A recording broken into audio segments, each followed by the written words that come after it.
ഓരോ ബിരിയാണിയിലും ഒരിത്തിരി മൊഹബത്ത് വേണം. അതങ്ങ് പറഞ്ഞാൽ മതി. മൊഹബത്ത് മാത്രം പോരാ, കുറച്ച് സാധനങ്ങളും കൂടി വേണം. എന്നാൽ ഈ ബിരിയാണിയിൽ നമ്മൾ അരിയല്ല തരിയാണ്.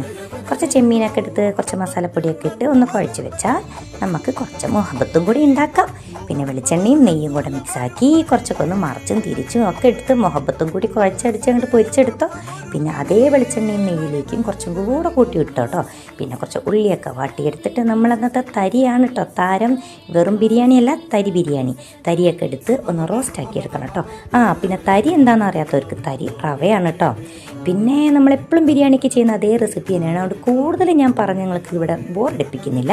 കുറച്ച് ഓപ്ഷൻസൊക്കെ താഴെ കൊടുക്കുന്നുണ്ട്, ബാക്കിയൊക്കെ ഡിസ്ക്രിപ്ഷനിൽ ഡീറ്റെയിൽ ആയിട്ട് കൊടുക്കും കേട്ടോ. പിന്നെ വേണമെങ്കിൽ കുറച്ച് കമൻറ്റ് ബോക്സിലും കൂടെ ഇട്ടേക്കാം. ഇരിക്കട്ടെ എന്ന ഒരു ആർഭാടം, മൊഹബത്ത് വാരിക്കോരി ഇടണമല്ലോ.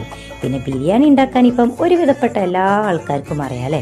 അതേ റെസിപ്പി തന്നെ കുറച്ച് മസാലയൊക്കെ ഒന്ന് കുറച്ച് അധികം അങ്ങോട്ട് മസാലേൻ്റെ കുത്തങ്ങോട്ടിട്ട മൊഹബത്ത് കുറച്ച് അധികം അങ്ങോട്ട് കുത്തും.